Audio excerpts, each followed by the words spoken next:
Welcome students to Unit 1, the Introduction to Educational Psychology.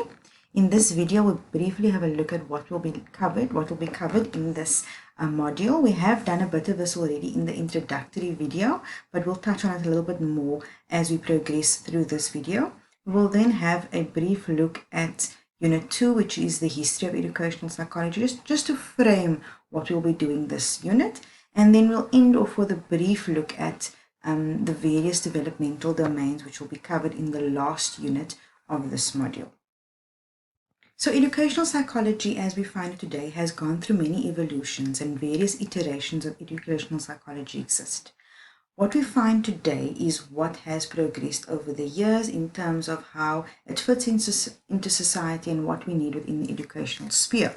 So educational psychology is really looking at understanding the behavior patterns of individuals in different educational settings within the learning domain. It provides methods and strategies to solve educational problems, and of course, very importantly, as we will cover in the last unit of this module, it looks at the various developmental domains and milestones within individuals, and specifically for us within children. So we'll be looking at 0 to 18 years old. So we'll look at the cognitive domain, emotional, physical, moral, social, etc. There are lots of domains, but we'll be picking certain ones which I feel need focus for us right now. So in the past, educational psychologists were very focused on finding problems, finding areas where children are doing poorly, and then of course diagnosing it, and then finding solutions was then the issue for the teachers or the parents or somebody else. How it has evolved today is that it's more focused on how do we support learners in their journey of education, how do we empower them to move from where they are to where they need to be without making them feel as if they have a challenge or a barrier, but rather for us as teachers, for us as parents, for us as people within the community and society to support children where they are at, not where they are expected to be. So working with the skills that they have, the characteristics that they have, and the strengths that they have. So there are various definitions to educational psychology. Depending on your focus, you will define it differently. So if you have a more scientific approach, then of course your definition will be more scientifically focused. If you are in the area of education, then you will be looking at educational psychology from a education focus. So it depends on the way in which you view it, of course. So you as students will begin to develop your own understanding of the term educational psychology and how it fits into your world at this point. As you progress through the module, you will start to develop a definition that is very different to what you had originally. So remember right now what you think educational psychology is, and at the end of this module, look back on what your definition was and see how much it has changed, if at all. This will show you how you've progressed, what you've learned, and how your learning has developed. This is a good skill for us when we work with kids. Always look at the knowledge that they come with. How do they understand a concept? And then to look at what learning has taken place, we can then look at the end point. What is the end point of learning of the very same thing that they told you they understood about a concept right at the beginning? So for example, if we ask a child what a tree is, the child can say a tree is something we find in the garden. So that is their understanding at this point, which is correct, but it's not the complete definition of a tree. At the end of the learning, we ask them what a tree is. They will say it is a green object. It has a bark. It has leaves. It's found in the ground. You need to water it. So this is how we see how learning evolves and learning takes place. It's a good way for us to assess learning over a period of time. Okay, so why educational psychology? People ask this question quite a bit. I'm doing teaching. Why do I have to focus on educational psychology? And often when they see psychology, they think counseling, therapy, and that they need to help children with the emotional challenges. But no. Educational psychology focuses on understanding a child, understanding the learning process. It helps you to plan and develop your long-term educational strategies and by understanding the learner, understanding their process. So, for example, if as a teacher, you have 7-year-old boys in your classroom. I'm just using this as an example. So 7-year-old boys love playing, love friends, love being active, but it's also the age where they learn to play by themselves, to focus more on individual play. They feel comfortable with this. So if you don't understand child development, you don't understand how it fits into their development process. You will think, is there something wrong here? Is he being bullied? Does he not have friends? It could be a possibility, but it also helps you to know that it's quote unquote normal for that age and that stage. The same thing with girls and boys. In society, we expect girls to be involved in more safe play, and so that's things like coloring in, playing with their dolls. It develops their fine motor skills, so it helps to develop good handwriting. Oftentimes girls have good handwriting, so we think that's just a girl thing, but it may very well be that they've been exposed to more fine motor skills playing, picking up beads, doing needlework, things that girls in society are expected to do, whereas boys are expected to engage in more risk-taking behavior, climbing trees, jumping off walls, giving you a heart attack when you think, did this child just survive that fall? And that is why boys are usually more active, because they are focused more on gross motor skills, climbing, jumping, and they can play sport a lot better. Not always, but generally, boys are more involved in sport. It's because these are the things that our society, these are the things that our families say. They say things like, that's something boys do, or that's something girls do. It doesn't mean that we should do that, but it is something that happens, and therefore our kids develop in this way. So if you understand the psychology of this within educational psychology, if you understand why children are doing the things that they do, you will then know why they develop in the way that they do. So if we as educators can harness the knowledge of people and understand why they do what they do, it will help us to plan and implement educational strategies to suit a child or to suit an individual.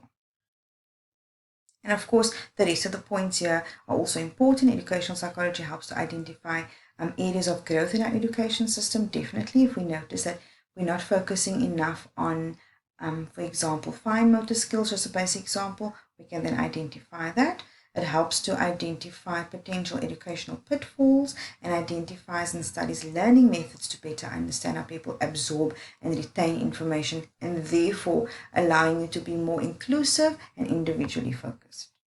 So as I spoke about earlier, we're looking at the history of educational psychology in the next unit, but this is just a brief look at what we will be focusing on. So it looks at where the beginnings of educational psychology really are, and there is a paper that we're going to be reading, which is the 100-Year Journey of Educational Psychology. We'll read it in Unit 2, and it will outline a little bit how all these theorists were involved in the development of educational psychology. This is the continuation.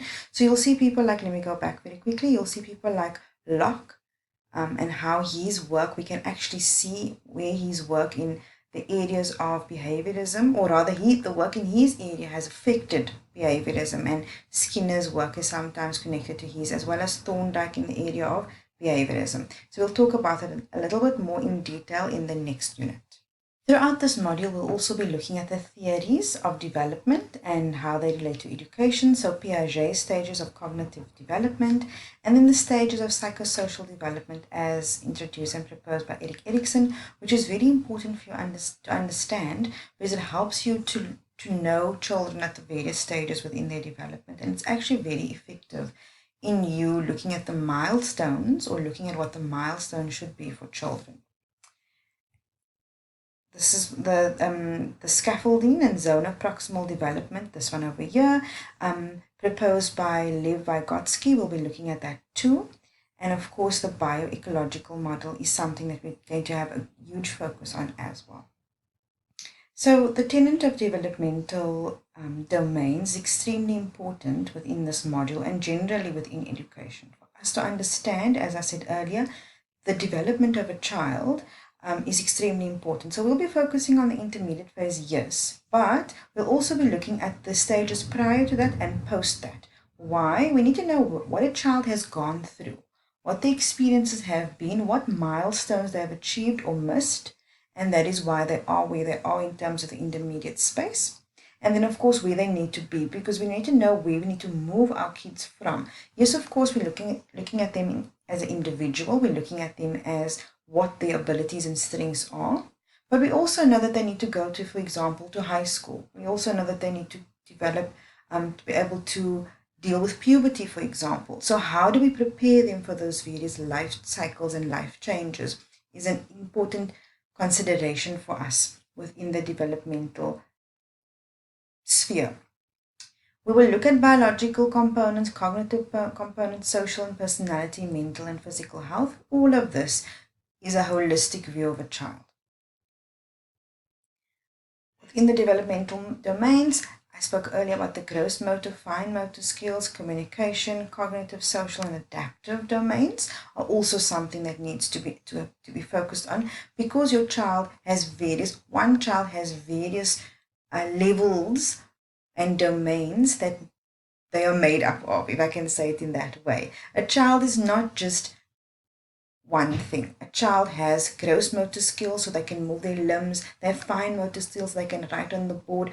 Fine motor skills and gross motor skills also connect for a child to be able to read and write. We'll talk about that later in the module. It's very interesting because we need to know that, for example, when a child is in nursery school and they do Twinkle Twinkle Little Star, or the spider climbs up the water spout and they're moving their fingers, that movement of their fingers is to develop the fine motor skills. When they're playing in the park, when they're on the swing, when they're on the climbing up the sliding board, that's to develop gross motor skills. And all of these come into play for them later to develop good balance, to play sports, to read, to write, and to generally engage in educational activities. Educational psychology also guides us in terms of the various stages within subject content progression. So, for example, it will help us to understand at what age a child is ready, and this is important for us to know, at which stage is a child ready to learn about fractions within mathematics. When would they be able to grasp that concept? We cannot just teach children randomly. We need to know that they are, at this point, they have this foundational knowledge upon which we can build the next knowledge. And so it's going to be exciting for you to look at how a child develops, what they need to know at this point to be able to know the next thing. And so this is something that we're definitely going to be looking at as well in this module. Okay, so I think educational psychology is going to be a very interesting subject for you. We are going to be doing a lot of reading, but it's going to set the tone and create the framework for you to understand your student, to understand the learning process, and to understand where things could possibly go wrong. So try to keep up with your reading, work at a measured pace, try to work in teams that helps you to work through all of the reading, because the information that we cover within this module, Educational Psychology 1, is going to build a foundation upon which we build new knowledge and new understandings in Educational Psychology 2, when we get a lot more specific, a lot more focused on the areas within child development. We're going to look a lot more at the practical skills and practical tasks, some of which we will cover within Educational Psychology 1 as well. So welcome to an exciting journey. I am very happy that I get to be your guide and facilitator on your introduction to educational psychology. And please, as always, if you have any issues, challenges, or if you want to share information, please feel free to contact me. Have a lovely beginning of your education journey, or your cluster journey for this cluster, and I look forward to hearing from you.